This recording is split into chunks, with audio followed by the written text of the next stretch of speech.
આજે 16 તારીખ છે ને, તો લાઇટ બિલ ભરી દેજો ને. આજે 16 તારીખ છે? હા. અરે તો આજે મમ્મી પપ્પાની એનિવર્સરી છે. અરે મારાથી ભૂલાઈ કેવી રીતે ગયું, મેં વિષય નથી કર્યું. અરે પછી વિશ કરી લેજો ને, ઓફિસ માટે મોડું થાય છે તમને. અરે 2 મિનિટ રે, હું વિશ કરી દઉં. મારાથી ભૂલાઈ કઈ રીતે ગયું મને એ જ નથી ખબર પડતી. આ ફોન કેમ નથી લાગતો મમ્મીનો? અરે કહું તો છું કે પછી વાત કરી લેજો. અરે પણ ભૂલાઈ ગયું મારાથી પહેલેથી જ તે, હવે તો કહી દઉં ને. હવે મોડું નથી થતું, ક્યાર ના કહેતા હતા કે મોડું થઈ ગયું મોડું થઈ ગયું. અને સાંભળો, યાદ કરીને છે ને લાઇટ બિલ ભરી દેજો.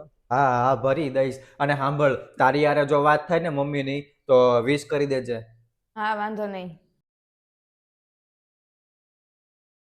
હલો. સાંભળો, હું રાજુભાઈની દુકાને જાઉં છું, તો કરિયાણાના પૈસા આપી દઉં. હા, તને જેમ બરોબર લાગે એમ. હા, વાંધો નહીં. અને સાંભળ, હું એમ કહેતો હતો કે મમ્મી યારે વાત થઈ તારી? ના ના, હજી વાત નથી થઈ. થોડુંક કામ કરું છું ને એટલા માટે. હમણાં બજારમાંથી જઈને આવું ને પછી કરી દઉં. સારું, વાંધો નહીં. હા. સંબંધમાં ભૂલ કોઈ એકની ન હોય, એના માટે બે જવાબદાર હોય છે. સારું, ચાલ મૂકું, પછી વાત કરું. આ તો થાકી ગયો ઓફિસમાં. અરે મમ્મીનો વિડીયો કોલ આવે છે, આ બાજુ આવતી રે. તમે વાત કરી લો, મેં શાક મૂક્યું છે ને, બળી જશે. હું આવું. હેલો. હેલો. મમ્મી, તમને એનિવર્સરીની શુભેચ્છા. અને કેમ છે? Thank you. તે જમવાનું જમી લીધું? ના, બસ હજી ઓફિસેથી આવ્યો તે, હવે જમવા બેસીશ. હા, કાંઈ વાંધો નહીં. અને ઊભો રહે ને, કોઈ આવ્યું લાગે છે દરવાજે, હું જોઈ આવું. હા, પછી તને ફોન કરું. હા હા, અને પપ્પા આવી જાય ને એટલે મને વાત કરાવજો. હા હા, વાંધો નહીં. હા હા મમ્મી. જમવાનું બની ગયું છે. હા, આપી દે ને. એક વાત પૂછું, ખોટું નહીં લાગે ને? ખોટું લાગવા વાળી વાત હશે તો ખોટું લાગી જાય.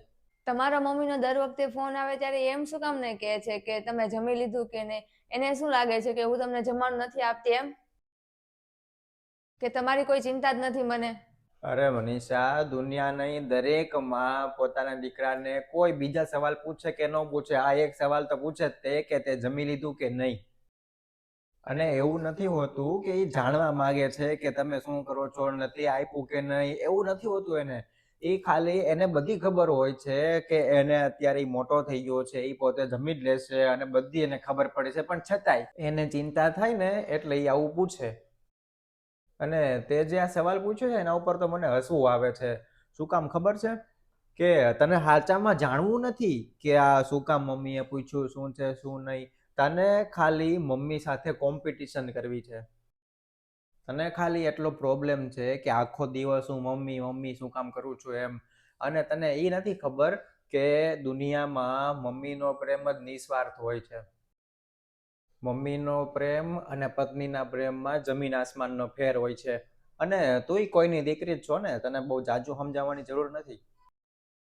ચાલો હવે શાંતિથી જમી લઈએ.